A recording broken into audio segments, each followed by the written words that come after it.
क्रोध में देवी जो है आंखें लाल करके पूरा हंसने लग गई, अट्टहास करने लगी। और वह जो असुर था वह भी क्रोध में भरकर अपने सींगों से पर्वतों को उठाकर देवी की ओर फेंकने लग गया और डकारने लगा। उस समय देवी अपने बाणों के समूहों से उसके फेंके हुए पर्वतों को चूर्ण करते हुए बोली। और जब वो पर्वत फेंक रहा था देवी पर, तो देवी अपने बाणों के प्रहार से उन पर्वतों को चूर्ण करते हुए बोली। और बोलते समय उनका मुख मधु के मद से लाल हो रहा था और वाणी लड़खड़ा रही थी। देव्योवाच, देवी ने कहा, क्या कहा? गर्ज गर्ज छनम मूढ़ा मधु यावत् पिबाम्यहम्। गर्ज गर्ज छनम मूढ़ा मधु यावत् पिबाम्यहम्।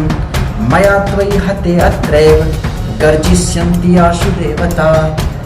मया त्वयि हते अत्रैव गर्जिष्यन्ति आशु देवता। तो कहा, ओ मूढ़, मैं जब तक मधु का पान कर रही हूँ तब तक तू क्षण भर के लिए खूब गर्ज ले।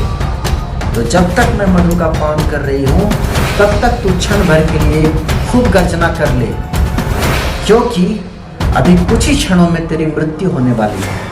और जब मैं तुझे मारूंगी तब बहुत शीघ्र ही देवता गर्जना करेंगे।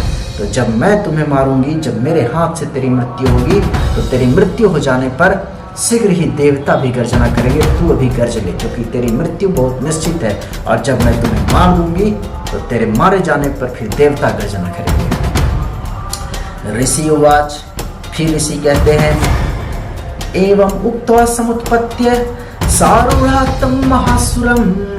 एवं उक्त्वा समुत्पत्य सारूढ़ात्तं महासुरम्। पादेन आक्रम्य कंठे च शूलेन एनम् अताडयत्।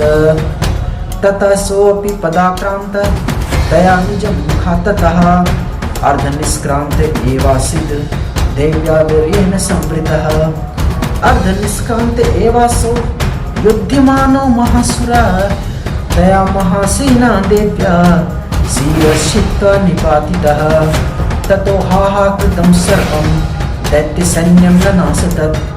प्रहर्षं च परं जग्मुः सकला देवतागणः। तब देवी जो है इतना कह के उछल कर देवी जो है उस जो भैंसे का रूप उसने धारण किया था उस पर चढ़ गई। तो वो महिषासुर भैंसे का रूप धारण किया हुआ था। इतना बोलने के बाद, रुक, अभी मैं तुझे शीघ्र ही हम लोग पहुंचाती हूँ। और इतना कहने के बाद देवी जो है उछली और उस महादैत्य के ऊपर चढ़ गई। फिर उन्होंने उसे अपने पैरों से दबाकर और अपने पैरों से भैंस को दबाया। जो बड़ा जो भैंसे का रूप धारण कर रखा था महिषासुर, उसके ऊपर चढ़ गई, उसको अपने पैरों से दबाया और उन्होंने शूल से उसके कंठ में आघात किया और अपने त्रिशूल निकाली और उसके कंठ में आघात किया। कंठ में जब आघात किया तो पैरों से दबा होने पर भी महिषासुर अपने मुख से दूसरे रूप में बाहर आने लगा। अब फिर वो सोच रहा था रूप बदल। तो देवी ने क्या किया, उसको अपने पैरों से दबा दिया और उसके कंठ जो भैंस बना हुआ था उसे कंठ में, उसे गले में, यानी भैंस के गले में जब त्रिशूल से प्रहार करना शुरू किया, तब वो महिषासुर क्या किया, फिर रूप बदलने वाला था। वो भैंस के मुख से फिर निकलने लगा और जैसे ही निकलने लगा तो अभी वह आधा ही निकला था कि देवी ने उसे अपने प्रभाव से पूरा निकलने शुरू हो गई। फिर निकल जाता, फिर रूप बदल लेता हो, तो वो अभी आधा ही निकला था। भैंस के मुख से वो अभी आधा निकला ही था। जिस भैंसे का रूप धारण किया था उस भैंस के मुख से वह आधा ही निकला था कि देवी ने उसे दबा दिया, उसे निकलने ही नहीं दिया। और फिर जब देखा कि अब नहीं निकल पा रहे हैं तो वह महादैत्य उसी भैंस के मुख में फंसा हुआ देवी से युद्ध करने लग गया।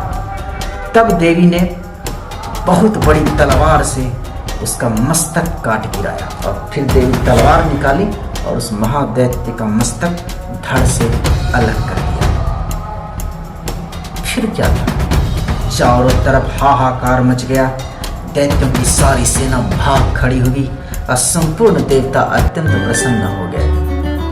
देवताओं ने दिव्य महर्षियों के साथ देवी दुर्गा का स्तवन किया। गंधर्व राज गान करने लगे, अप्सराएं नृत्य करने लग गई। तो इस प्रकार देवी जो है उन्होंने महिषासुर का वध कर दिया। तो इस प्रकार से तृतीय अध्याय समाप्त हो गया।